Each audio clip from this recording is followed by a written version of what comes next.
Hi, welcome to It's Getting Better All the Time Mental Health Outreach with your host, Sister Ava Gray. And I just kind of wanted to finish up and just say a few things.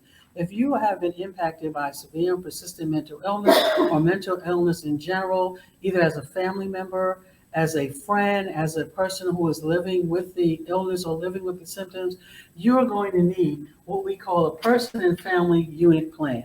What is a person and family unit plan? It's a plan that takes into account some of the things that could or couldn't happen as you live your life with your illness. As Sister Kelly was saying, and living with a mental illness is a chronic illness just like any other illness. And just like any other illness, you have to manage it. You're going to have days where you won't have any symptoms, days where the symptoms may not be as pronounced, but you're going to have symptoms. So the thing is, we want to know that and prepare for a crisis. One of the things, we have a little acronym, it's called IGBATTMHO. Number one, and what is the impact on your family unit? The family unit is you as well as the person who's living with the illness. With us, we're talking about a family unit, not just the person with the illness or not just the family. This is about bringing everybody together. What is the impact on the family unit? You want to ask yourself, what life plans have we had to cancel, postpone, or alter as a result of the illness? So this is the I. The next thing you want to do, another I, is identify the stage of the illness and the protective factors.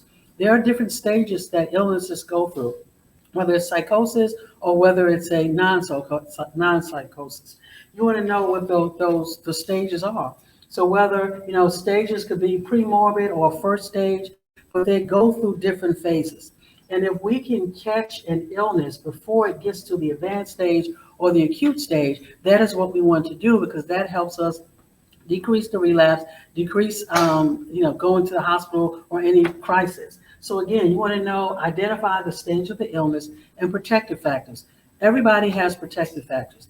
Protective factors are those things that they could be things or people that keep us, how should I say, that decrease the chances of us getting an illness or that decrease the symptoms of the illness, right? Or decrease the impact. So you want to know, what are your protective factors? Protective factors reduce symptoms, decrease relapse. They include social support. They include family. They can include friends. It can be a protective factor, a place of worship, religion, or spirituality. All of these things can be protective factors. The next thing we have here is G, which means you're gathering information about your symptoms and challenges. You want to gather information about your symptoms and challenges. What type of challenges do you have? You have to deal with maybe violent behavior, aggression, negative treatment. You have to deal with increased depression. What are the symptoms? What are the challenges? You want to take time and gather that information. Next thing you want to do is be aware of your stress. What are your stressors? How do you manage your stressors? Okay. What are your symptoms? Next, you want to ask yourself, what do I need? And when we're talking about what do I need, we're talking about, again, the family unit. What do you need as a family? Do you need friends? Do you need a break? Do you need a vacation? What do you need as a family? Next thing, T, is identify your triggers. What are the triggers of the family? And that goes back to being aware of what our stresses are. Next thing we want to do, what are the treatment options that's available? How do you manage your symptoms? You always want to have hope and you want to organize for a crisis. So again, living with a severe and persistent mental illness or a mental illness in general involves managing the illness. A chronic illness, any chronic illness, whether it's diabetes, hypertension, whatever it is, you have to manage it, right? You have to take your medications. You have to watch what you eat. You have to maybe exercise. It's the same thing when you're living with a chronic or persistent mental illness. You have to manage the symptoms. So again, having a plan, just remember this.